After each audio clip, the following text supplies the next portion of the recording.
Welcome and good evening. My name is Dan, FAU for show from FAUOwlsNest.com. Welcome to Inside the Burrow, the FAU podcast for and by fans. I'm joined here tonight by the usuals, Aaron, USMC Owl, and Scott Owl family.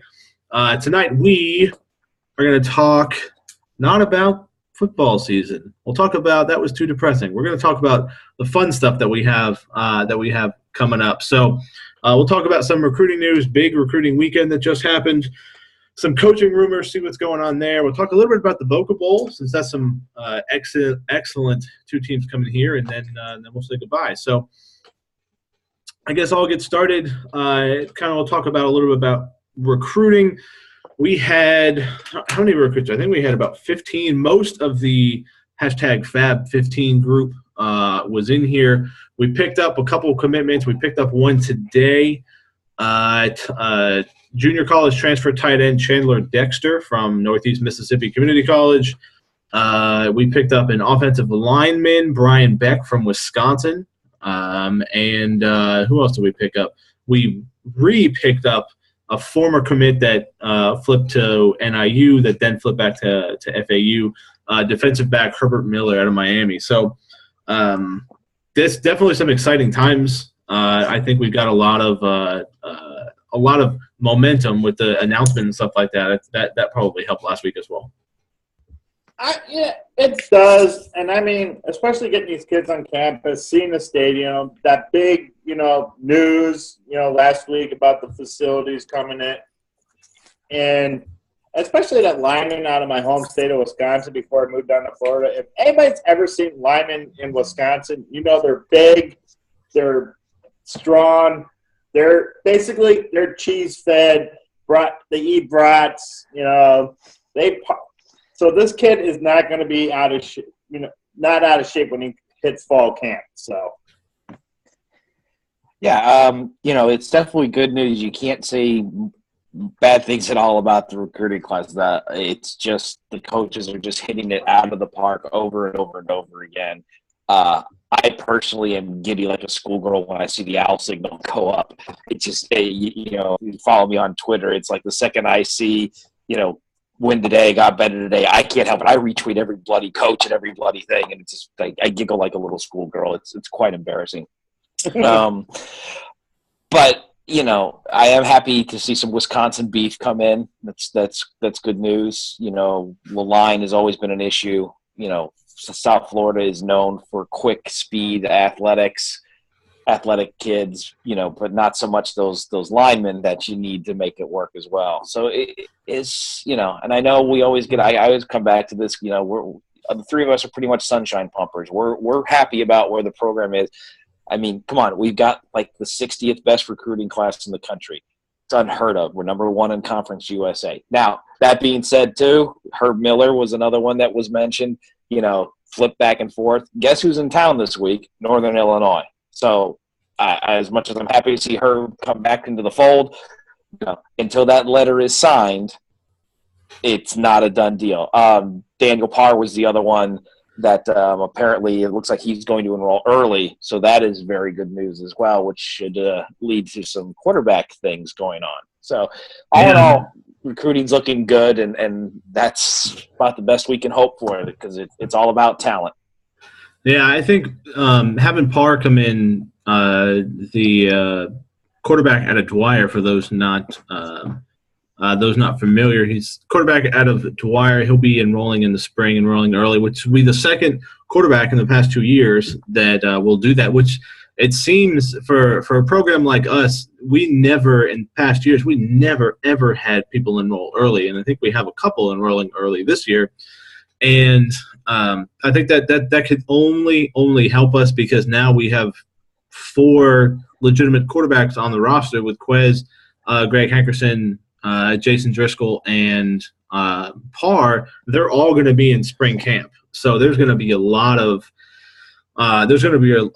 competition, which is hopefully going to benefit us. So yeah, I mean, like you said, until that national letter of intent is signed, to kind of take the it's tough to take the Ted Hutton approach, which was always wait to see who shows up on campus, because we've never really been able to be excited about a recruiting class like we have, especially this year. Last year was okay, but this year is just a whole nother, just a completely different level of excitement. So I'm excited. I'm excited for National Signing Day. I got an email. I'm not sure if you guys got one as well for the National Signing Day event that'll be there. I'm probably going to go to that one. The past couple of years, I always got the email, but I never went. I'll probably go to this one because it's going to be pretty darn exciting. I may go too because some of you already know I'm probably going to have a new job with the school district starting soon, so I'm probably able to go and not work nights. So I definitely want to go. But getting back to recruiting news, you got to hand it to the coaching staff to keep up with these kids and keep going after them. Trying to convince a lot of these Florida kids to stay home, and like Scott said, going out and getting Wisconsin beef, bringing them down here and helping out stabilize that line. Yeah, I've gone to the last couple of recruiting dinners, and it's really, if you have the ability and the means and the desire, if you're an FAU fan, which if you're watching this, I'm assuming you are, it's fun. You get to sit with coaches. I remember the first year I sat with Coach Brian Wright and talked about him. I think I sat with Coach Rock at the last one at the stadium.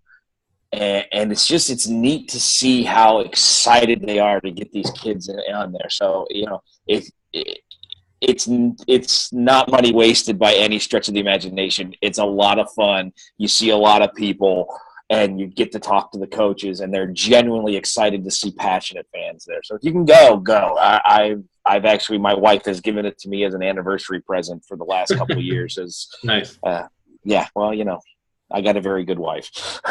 So you mentioned Brian Wright, and that's something else I want to talk about tonight because I've been loosely following the Youngstown State thing, the coaching rumors there. He was listed as maybe one of the finalists, and then Bo Pelini, the former Nebraska coach, was brought up in there. Who knows what's gonna happen? Wright he's been on the road. He was here for the recruiting weekend. You never know how things are gonna go.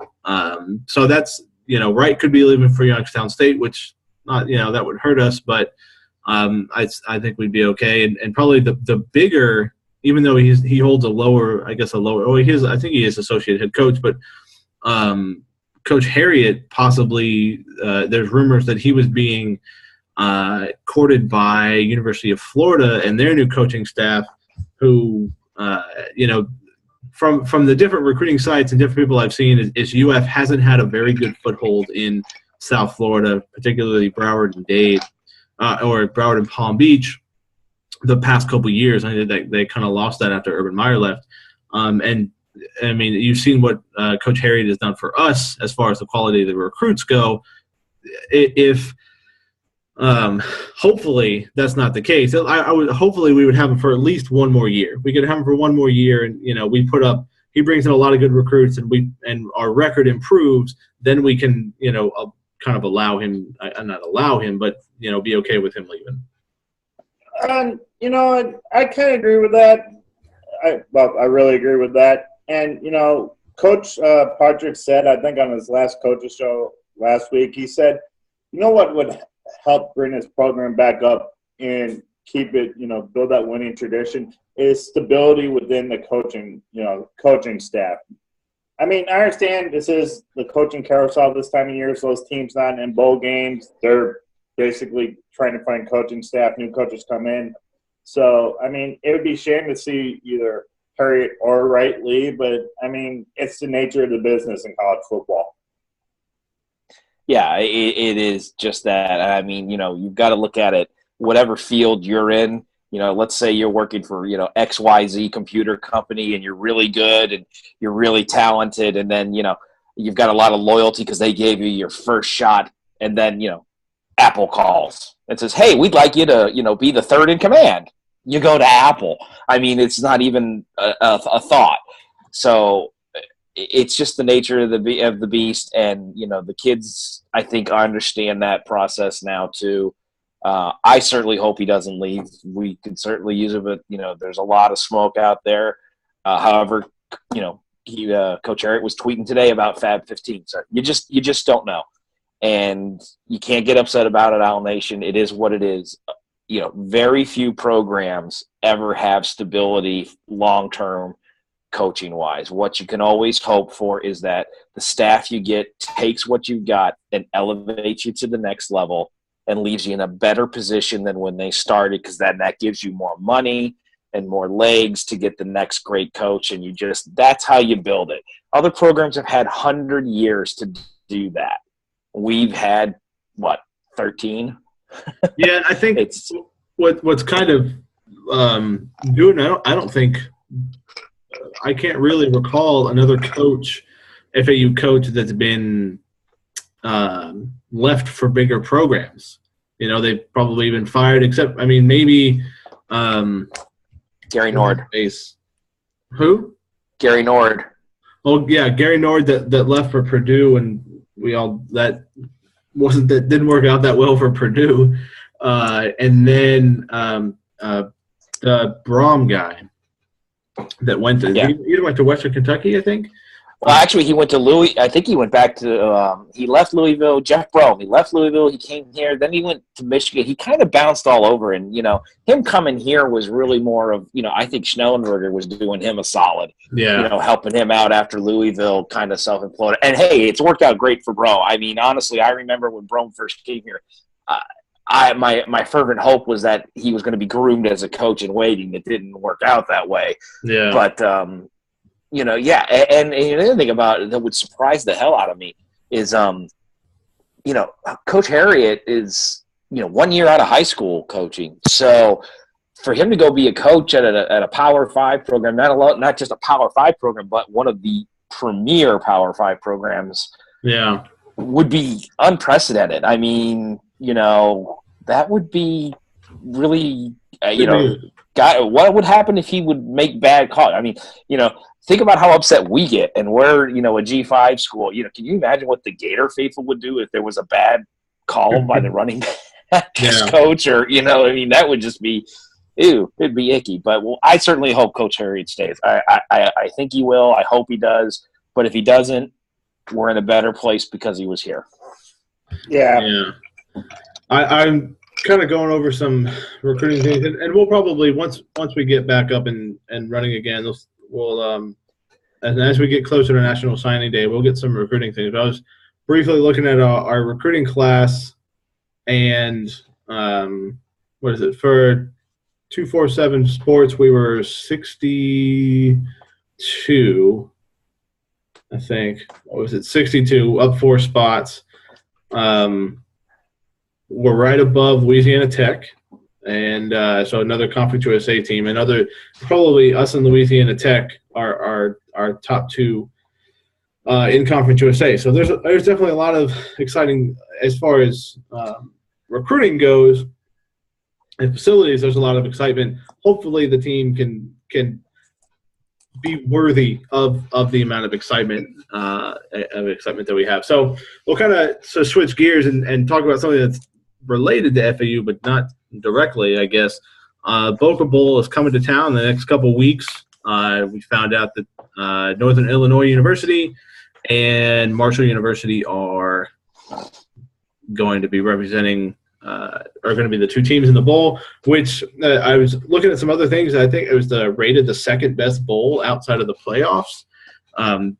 So it should be one of the better bowls, which again is just better exposure for FAU and hopefully more money in FAU's pocket. Oh yeah, and I kind of posted this on the thread about this. You couldn't ask for a better chance to actually, if you're FAU, like 2 really good teams actually from the conferences come in. This is a great time for President Kelly, AD Chun to go out and maybe bring in some possible sponsors into their suite and show off and during the game. It's the best time to do it. But again, Scott and Dan, we all preach, this game and a lot more butts in the seats equals more money in FAU's pocket to pay down the debt and actually get around to building those better facilities that a lot of fans are craving for, especially, new athletic center. And I know a lot of FAU fans are going to scream about this, but the baseball team needs a new field. Well, the longer we keep the Boca Bowl in town, the more money comes into our pockets. So, yeah, absolutely. You couldn't have asked if for an inaugural bowl, for a first-time bowl to have these two teams play is really quite an accomplishment for the conference, for ESPN, and especially for us. I mean, you basically have MAC champion versus CUSA champion. And, I think, we know Marshall was obviously ranked at one point.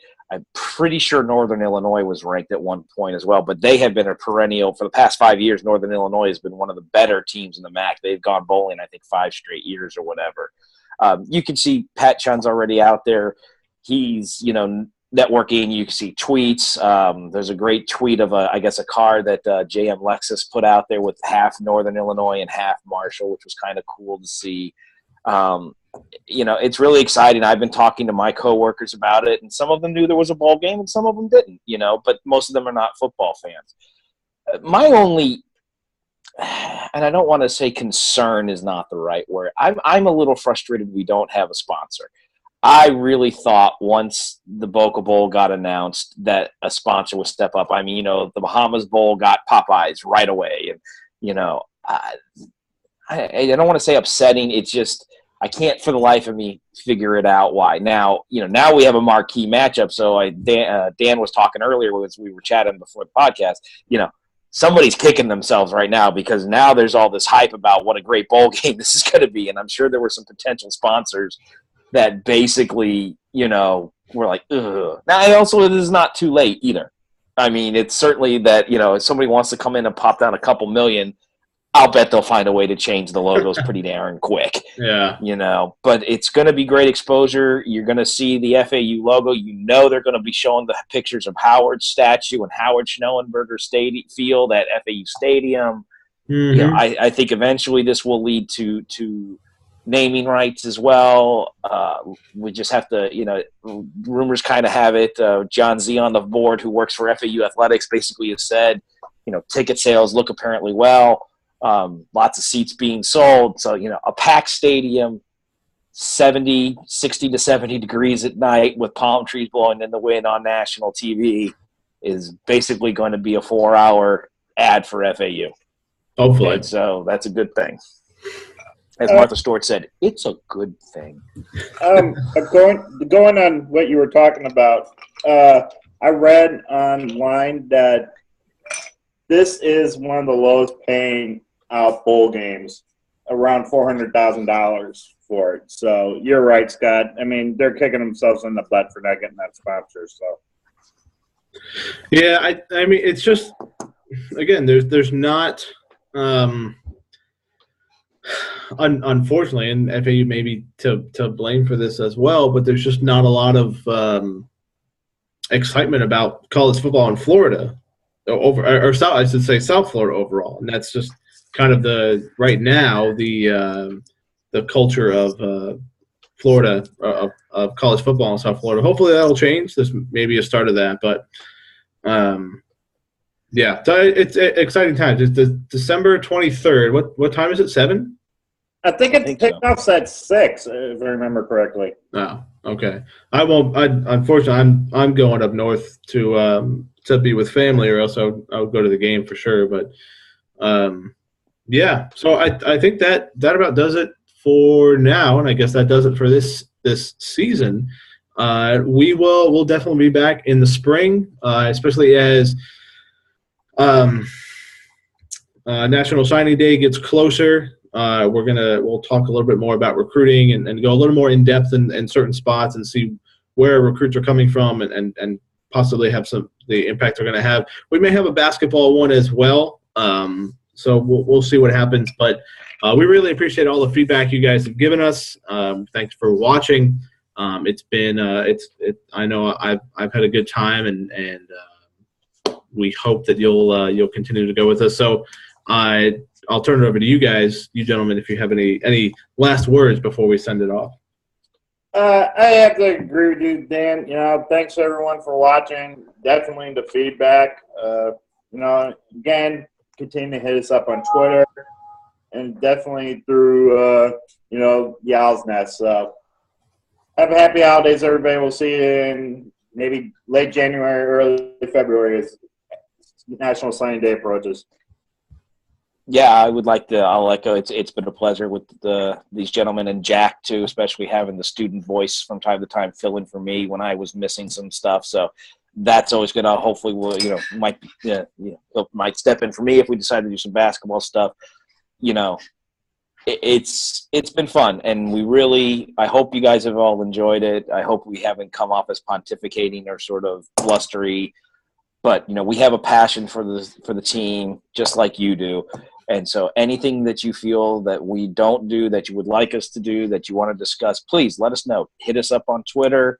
Hit us up on the Owl's Nest. We're thrilled to do this. We're thrilled to just share our passion with you all. And I'm looking forward to a brand new 2015. Owls up. All right. Thanks, guys. We'll see you next time.